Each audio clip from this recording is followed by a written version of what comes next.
네, 안녕하세요. 오늘은 제가 여러분들에게 부부의 문제는 사회 문제와 세계 문제를 해결할 수 있는 열쇠라고 말씀을 드리고 싶습니다. 네, 일단 그 이유를 먼저 살펴보겠습니다. 네, 먼저 부부는 어떻게 살아야 하고 가정은 어떻게 존재해야 하는지 정말 중요한 문제죠. 뭐 딱히 사람들은 보통 이런 주제에 대해서 별로 고민하지 않고 있긴 해요. 근데 철학가들이나 사상가들은 이런 주제에 대해서 고민을 했겠죠.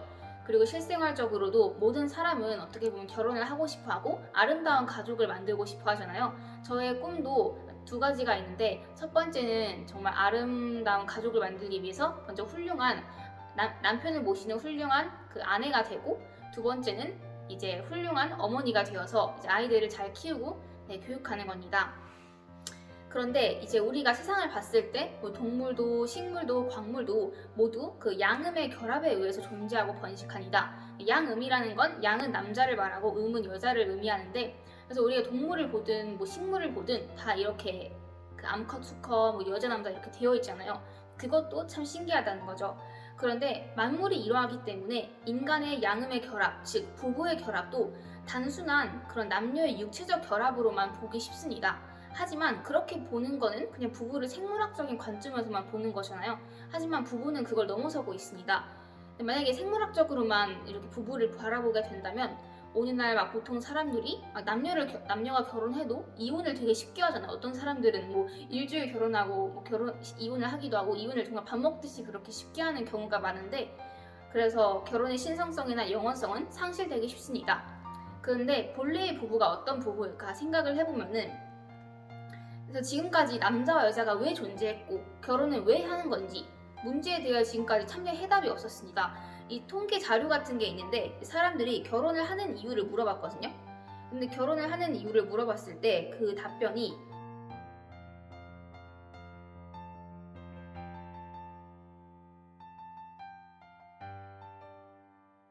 그러니까 결혼을 안 하는 이유가 있었어요. 결혼을 안 하는 이유는 뭐 경제적 여유가 없어서, 뭐 적당한 상대를 못 만나서. 결혼을 안 하는 이유가 정말 많고, 결혼을 하는 이유를 봤을 때도 그냥 사랑하는 사람이 있어서, 아니면 뭐 그냥 자녀를 낳고 키우고 싶어서, 보통 이런 이유라는 거죠. 근데 실제로 우리가 결혼을 해야 하는 이유가 뭘까? 그렇게 생각을 한번 해봐야 할 필요가 있다는 겁니다.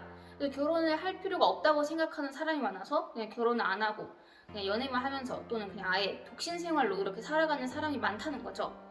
근데 이 문제에 대해서 이제 통일사상이라는 사상은 명쾌한 해답을 주고 있습니다. 그래서 본인의 부부에 대해서 몇 가지를 말해주고 있는데, 첫째는 본인의 부부는 각각 하나님의 양성과 음성의 이성성상 중에 일성을 대표한 존재입니다.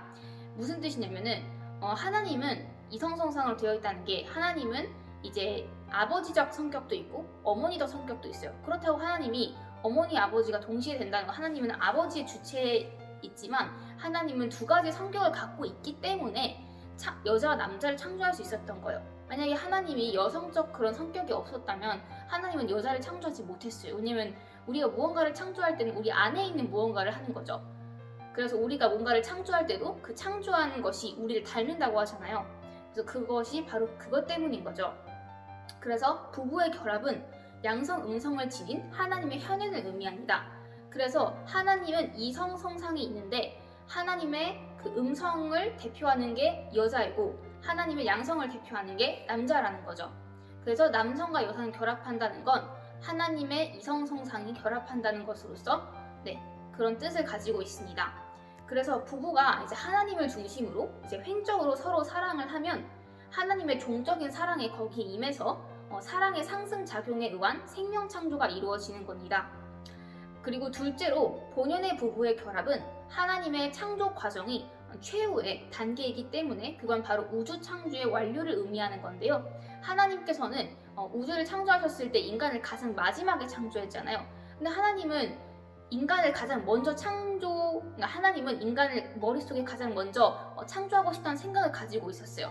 그래서 모든 동식물들은 인간을 위해서 존재하는 거죠. 그래서 하나님은 먼저 인간을 창조하고 싶다 생각을 가졌지만 인간은 가장 마지막에 창조했습니다. 그래서 인간은 자신을 완성시키고 인적 완성을 하고 그 후에 부부로서 완성을 이룰 수 있게 하는 건데, 그게 우주 창조의 완료입니다. 그리고 셋째로 본인의 부부는 각각 인류의 절반을 대표하는 존재이죠. 따라서 부부의 결합은 인류의 통일을 의미하는 건데 그 뜻은 부부에 있어서 남편은 전 인류의 남성을 대표하고 아내는 전 인류의 여성을 대표하는 겁니다.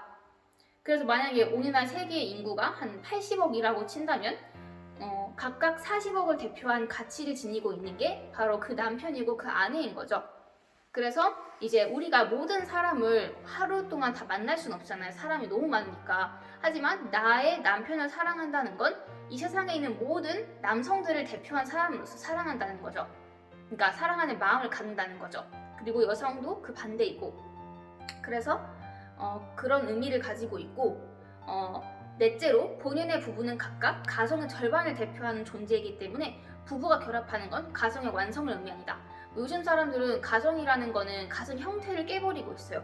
가정이라는 건 엄마가 둘일 수도 있고 아빠가 둘일 수도 있다고 하는데 여러분도 혹시 아빠가 둘인 가정 갖고 싶습니까? 그런 자녀는 아마 한 명도 없을 겁니다. 다 엄마랑 아빠가 하나씩 갖고 있는 가정을 원할 겁니다. 어쨌든 그렇다는 거고 그래서 이렇게 네 가지의 그런 입장이 있는데 이런 측면에서 봤을 때 남편이 아내를 사랑하고 아내가 남편을 사랑한다는 건 그 가정에 있어서의 하나님의 현현 그리고 우주 창조의 완성 그리고 인류의 통일 그리고 가정의 완성 이렇게 네 가지를 의미하는 겁니다. 그러니까 보통 사람들이 결혼을 그냥 아무렇지도 않게 아무 의미도 가치도 없이 그냥 두고 있다면 결혼은 그냥 우리가 정말 쉽게 할 수 있는 아무런 의미가 없는 거 되겠죠. 하지만 이렇게 중요한 거라는 걸 이 네 가지 입장을 통해서 알 수 있는 겁니다. 그래서 부부의 결합은 실로 신성하고 존귀한 결합인 거죠. 그래서 쉽게 아무렇게나 할 수도 없는 거고 또한 부부는 영원한 이유가 바로 여기에 있는 것입니다. 그래서 하나님을 중심하고 인격적으로 완성한 남편과 아내가 사랑과 미를 주고받는 게 결혼 생활이라고 할 수 있습니다. 그래서 가정이 중요한 이유가 이것 때문이고 근데 현재 우리 인류를 봤을 때 인간은 개인적으로 인격적인 완성을 이루지 못했어요.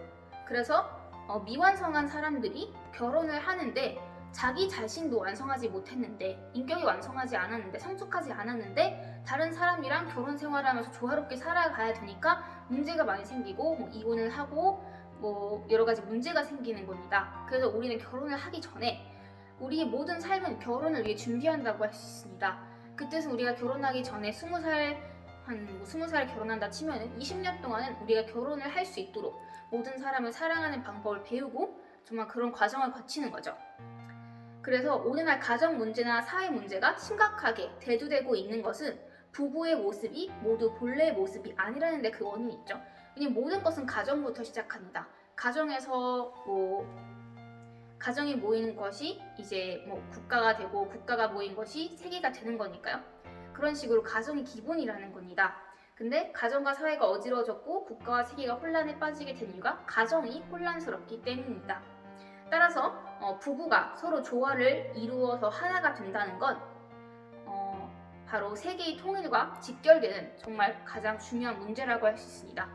그래서 부부의 그런 중요성을 부부의 하나가 된다는 것의 중요성을 이 시간 여러분들에게 알려드리고 싶었습니다. 네, 감사합니다.